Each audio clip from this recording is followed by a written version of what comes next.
찾아뵐 수 있어서 감사합니다. 끝없는 추구 세 번째 마지막 3부작 시간인데요. 한 시인의 시를 읽고 이야기를 시작하고자 합니다. 터키의 혁명적 서정 시인이자 극작가인 나짐 히메이크의 글인데요. 진정한 여행이라는 시입니다. 가장 훌륭한 시는 아직 쓰여지지 않았다. 가장 아름다운 노래는 아직 불려지지 않았다. 최고의 날들은 아직 살지 않은 날들. 가장 넓은 바다는 아직 항해되지 않았고 가장 먼 여행은 아직 끝나지 않았다.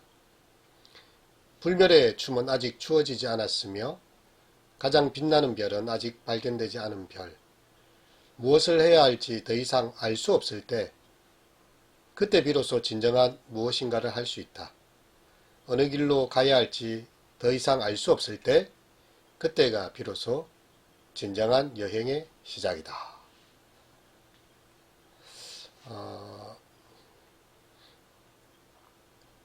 끝없는 추구의 그 18번째의 이야기에 보면 윌리엄 탐선이라는 사람이 나오는데요. 영국 과학자이고 왕립학회 회장이었습니다. 이 사람이 그때 라디오를 보면서 이 라디오에게는 미래가 없다. 또 무거운 기계가 하늘을 난다는 것은 불가능하다. 엑스레이는 곧 속임수라는 것이 밝혀질 것이다. 열기구 외에 다른 기계로 하늘을 날 수 있다는 주장은 눈꽃만큼도 믿을 수 없다. 그 당시의 과학의 한계와 경험의 한계로 이렇게 다 한계를 지웠는데요. 사실 지금 이것을 보면 참 코미디 같은 이야기죠. 우리는 더 엄청난 것들을 많이 보고 있기 때문에 지금 우리가 스마트폰으로 서로 대화를 하고 또 유튜브로 개인 방송이 되어지고 여러 가지 화상 수업이 이루어지고 만일 그 당시에 영국 왕립학회 회장이 와서 본다면 자기의 생각이 얼마나 어리석었는가를 보게 될 겁니다. 그래서 이 끝없는 추구의 이 중요한 주제가 아직 쓰여지지 않는 시와 아직 불려지지 않는 노래에 대해서 끊임없이 한번 도전해보고 한번 추구해보라는 그런 열정을 불어넣는 것 같으네요. 오늘 이제 20번째에서 21번째부터 마지막 30번째의 성공 습관을 이야기하도록 하겠습니다. 21번째는요, 성공은 결정이다 라는 거죠. 아무거나 다 좋다는 사람 말 믿지 마라. 다 나쁘다면서 아무 것에도 관심이 없는 사람도 믿지 마라. 물에 물 탄 듯, 술에 술 탄 듯, 이렇게 지나가지 말고, 구렁이 담 넘어가듯 그렇게 하지 말고, 성공하는 사람들은 결단을 한다는 것이죠. 선택하지 않는 것도 일종의 선택이죠. 불신도 일종의 믿음입니다. 그래서 아무런 결정을 하지 않는 것보다 오히려 나쁘게 보이는 결정이라도 작은 결정을 하고 시도해보는 게 중요하다는 말이죠. 당신이 결정을 내리면 우주가 그 결정이 현실이 되도록 도와준다. 랄프 와일드 에머슨이 이런 말을 했죠. 우주가 도와준다. 여기서 많이 들어본 말이긴 한데 어쨌든 우리가 결정하는 순간 도와주는 사람도 생기고 물론 반대하는 사람들도 있겠지만 그래도 이렇게 서포팅 해주고 함께 갈 수 있는 동행자들도 생긴다는 거죠. 그래서 일단 성공은 다른 게 아니라 결정하는 것이다. 22번째, 성공은 참으로 어려운 것이다 라는 거죠. 아무리 작은 행동이라도 그 결단이라도 이렇게 시작하는 것이 위대한 생각만 하는 것보다는 낫다는 거죠. 게으름은 너무 걸음이 느려서 빈곤에게 곧 따라잡힌다. 이 성공은 어떤 지위에 올랐느냐가 아니라 그 지위를 얻기 위해서 어떤 난관을 넘었느냐로 판단하는 것이다. 네, 그런 것 같아요. 스카펙의 아직도 가야 할 길이라는 시리즈 3부작 책을 제가 읽은 적이 있는데 만일 사람을 판단할 수 있는 기준이 있다면 그 유일한 기준은 그 사람이 자신의 어려움을 어떻게 극복했는가로 판명될 수 있을 것이다. 이런 이야기를 했었어요. 이 성공의 길도 어려움이 없는 게 아니고 어려움을 어떻게 뚫고 넘어가는가, 이렇게 보고 있습니다. 23번째, 성공은 실패의 역사다. 가장 많이 실패해 본 사람이 가장 높이 올라간다. 얼마나 많이 쓰러지든지 다시 일어나면 실패가 아니죠. 오뚜기 알잖아요. 많이 넘어지지만 7.8기 7번 굴러도 8번째 일어나면 그것은 실패가 아닙니다. 물에 빠져서 익사하는 게 아니라 물에서 나오지 않기 때문에 익사하는 거죠. 언제든지 우리를 물에 빠뜨릴 수 있는 일은 있지만 그곳에서 나오지 못할 때 죽음을 맞이하는 것입니다. 그래서 우리가 살아 있어서 다시 시작할 수 있다는 얼마나 큰 축복인가. 덱스터 예거는 자기 이야기를 좀 하고 있는데요. 46세 뇌졸중으로 쓰러져서 고생했다는 거예요. 그래서 전처럼 잘하지 못하는 부분도 있습니다. 오른쪽을 잘 쓰지 못했고, 하지만 지금 가진 것을 훨씬 더 소중히 여기고 감사한다. 성공으로 가는 길은 늘 공사 중이다. 이렇게 덱스터 예거가 이야기합니다. 그러면서 에브레엄 링컨의 이야기를 하고 있는데요. 어떻게 그가 역경을 넘어 성공으로 넘어갔는가. 1831년에 링컨은 사업에 실패합니다. 다음 해에는 국회의원에 낙선하고요. 그 다음 해에는 사업에 또 실패합니다. 1835년에는 아내를 잃습니다. 다음 해에는 신경쇠약에 걸렸고요. 1843년에는 국회의원에 낙선합니다. 1855년에는 상원의원에 낙선하고요. 1856년 부통령에 낙선합니다. 그리고 1858년에 상원의원에 낙선해요. 근데 이 에브라함 링컨이 어떻게 했습니까? 실패하고 낙선하고 아내를 잃고 신경쇠약에 걸리고 하지만 계속 도전합니다. 그리고 마침내 1860년에 대통령에 당선이 되지요. 사람들은 그 이전의 실패를 생각하지 않습니다. 위대한 대통령으로 에브라함 링컨을 생각하는 것이죠. 어쩌면 그가 실패했던 경험, 상실했던 경험, 어려움을 뚫고 나왔던 경험이 국가를 경영하거나 또 여러 가지 사회의 공의를 실천하거나 뭔가 이렇게 문제를 해결해야 됐을 때 도리어 큰 자산이 되고 밑거름이 되었던 것이죠. 로이드 존즈는 이런 말을 하는데요. 뭔가를 하려다 실패한 사람, 아무것도 해보지 않고 성공한 사람보다 훨씬 낫다. 우리가 잘 아는 에디슨, 난 실패한 적이 없다. 전구의 불을 밝히는 10,000가지 방법을 찾았을 뿐이다. 그 중에 9,999가지는 효과가 없었고 한 가지만 효과가 있었다. 그래서 모든 시도 자체가 다 의미가 있고 가치가 있다는 거죠. 24번째, 성공은 최고를 추구하는 것이다. 최고는 너 자신을 넘어서는 거죠. 자아 초월. 자아 성취가 아니고 자아 초월. 자신을 넘어서는 것까지 요구합니다. 생각이 목적이 되고 이 목적은 행동이 되죠. 그리고 행동은 습관을 만들고 습관은 인격을 결정합니다. 그리고 인격은 우리 운명을 좌우하죠. 트라이언 에드워즈의 말인데요. 성공으로 가는 30가지 습관이 아마 여기서 나오지 않았나 저는 추측합니다. 왜냐하면 생각이 목적이 되어서 그게 행동이 되고 습관이 만들어서 그 습관이 내 삶을 결정해 주기 때문에 이런 좋은 습관들이 몸에 배도록 하는 거. 단순히 성공을 추구하지 말고 최고를 추구하라. 최고의 삶을 찾아가다 보면 성공은 그냥 따라오는 것이다. 저는 이런 생각을 해봤는데요. 빅터 프랭클의 그 로고테라피에 보면 의미 추구의 존재로서 인간을 표현하고 있거든요.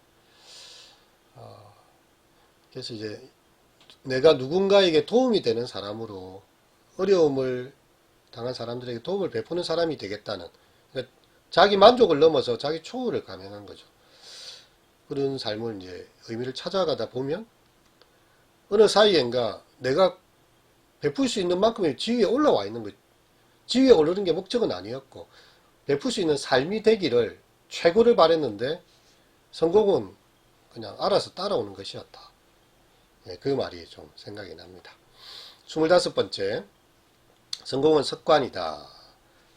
동기가 시동을 걸어준다면 습관은 계속 가게 해준다. 나는 결심했다. 돈이 새는 것을 막으려면 손톱을 물어뜯는 버릇을 고쳐야겠다. 이게 예거 책이 나오는데요. 그래서 자기가 계속 손톱 물어뜯는 약간 이 습관이 있다 보니까 사람들이 그 손톱을 보고서 이 사람의 신경쇠약적인 자기 관리가 안 되는 이런 모습으로 이 사람이 말을 믿어주지가 않으니까 내가 신뢰를 얻기 위해서는 손톱 물어뜯는 버릇을 고쳐야 되겠다는 생각을 했죠. 그래서 처음에는 엄지손톱 하나만 물어뜯기로 했고요. 시간이 지나가니까 나머지 9개의 손톱이 멀쩡해졌습니다. 9개를 안 무는 버릇이 생기자 나머지 하나 고치는 것도 문제가 아니었다. 그래서 이 습관을 하나씩 바꾸어 가니까 이것이 또 성공으로 가는 길이 되었다는 거죠. 26번째, 성공은 인간관계다. 사람들에게 말을 걸고 미소 보내고 이름 불러주고 친절히 행하고 진심으로 관심 가지고 칭찬은 후하게 비난은 신중히 타인의 감정을 존중하고 베푸는 법을 배워라. 예수님께서도 이 산상수훈의 황금률에 그런 이야기 하시죠. 네가 남에게 대접받고자 하는 대로 너도 남을 대접하라. 내가 사람들로부터 어떤 대접을 받기를 원하는가 생각해 보면서 너도 그렇게 사람을 대접하라. 이 황금률로 우리에게 주셨습니다. 근데 참 사람들이 자기 자신에게는 아주 이렇게 유연한 잣대를 갖다 대고 타인에게는 아주 엄격한 잣대를 갖다 대죠. 그래서 내가 하면 로맨스, 다른 사람이 하면 스캔들 이런 말을 하죠. 예, 그래서 껌을 씻고 앉아 있으면 다른 사람이 껌 씻는 거 보니까 아니 말하는데 이 껌이나 씻고 앉아 있고 이렇게 버릇이 없다 이렇게 생각하면서 자기가 껌 씹을 때는 입냄새를 최대한 없애서 다른 사람들에게 이렇게 신선함을 주기 위한 나만의 노력이다. 똑같은 사건인데 생각하는 게 다르다는 거죠. 그래서 나에게 대한 유연한 잣대를 도리어 다른 사람에게 대주고 나에게는 남에게 대는 엄격한 잣대를 댈 수만 있다면요. 이 사람이 다른 사람들로부터 이렇게 신뢰를 얻지 않겠습니까? 그래서 사람들을 신뢰하는 법을 배우고 또 유머 감각을 키우는 거. 오늘 아침에 제 노트를 뒤적거리다가 이 하이쿠 시인, 일본 하이쿠 시인의 그 소세키라는 사람의 글을 읽었는데요. 똥 누느라 뻐꾸기가 부르는 소리에 밖에 나가지 못했다. 이런 이야기를 하고 있어요.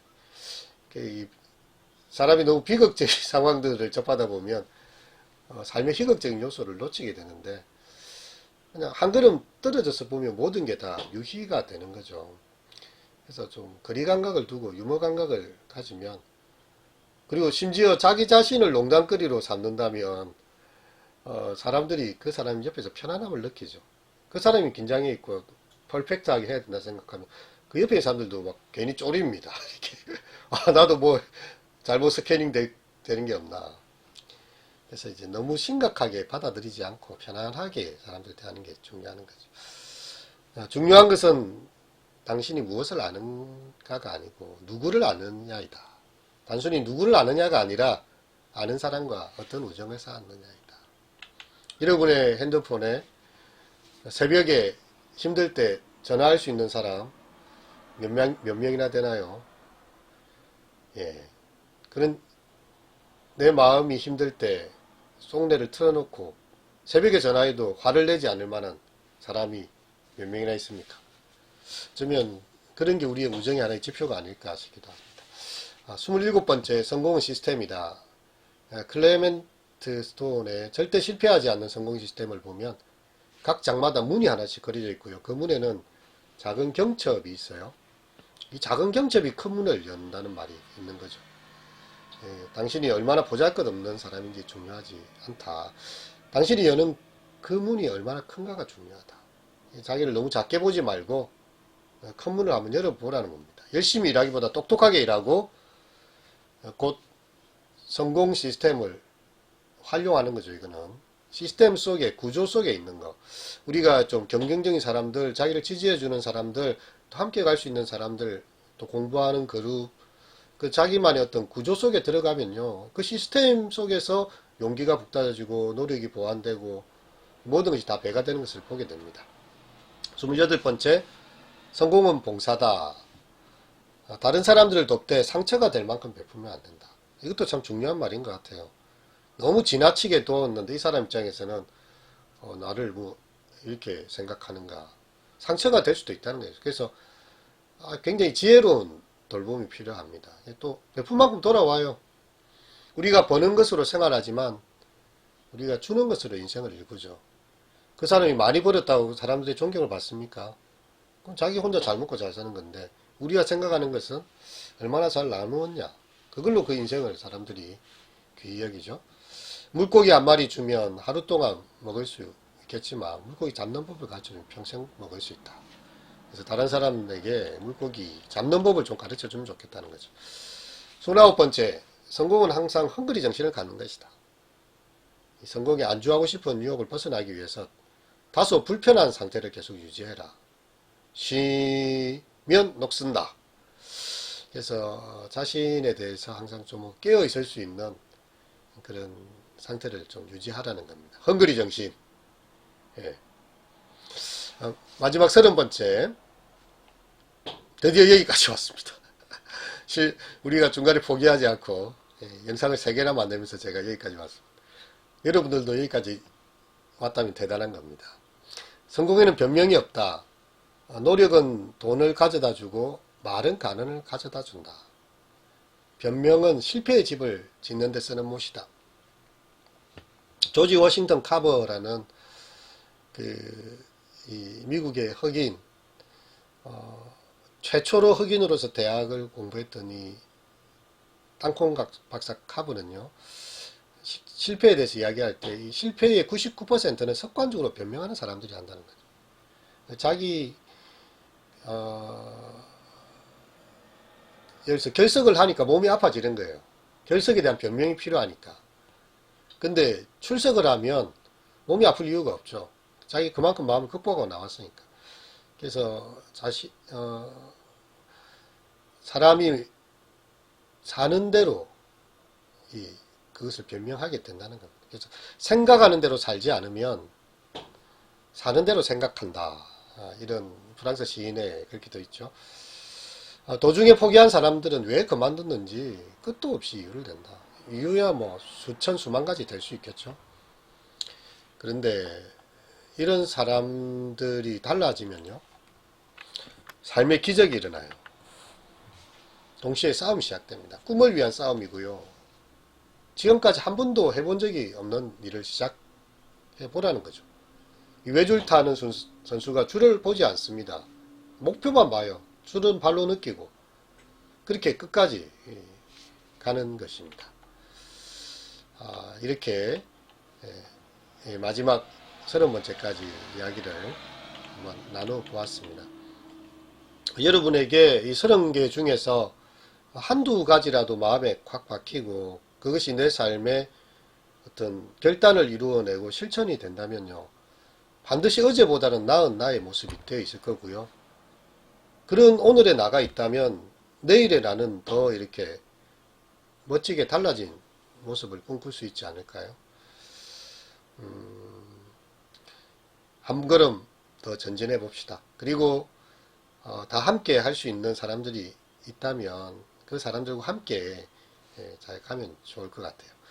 그래서 변명하는 자가 되지 말고 뭔가 새로운 변화를 일구어내는 한 번뿐인 인생의 삶을 잘 같이 살아가면 좋겠습니다. 지금까지 함께 해주셔서 너무나 감사합니다.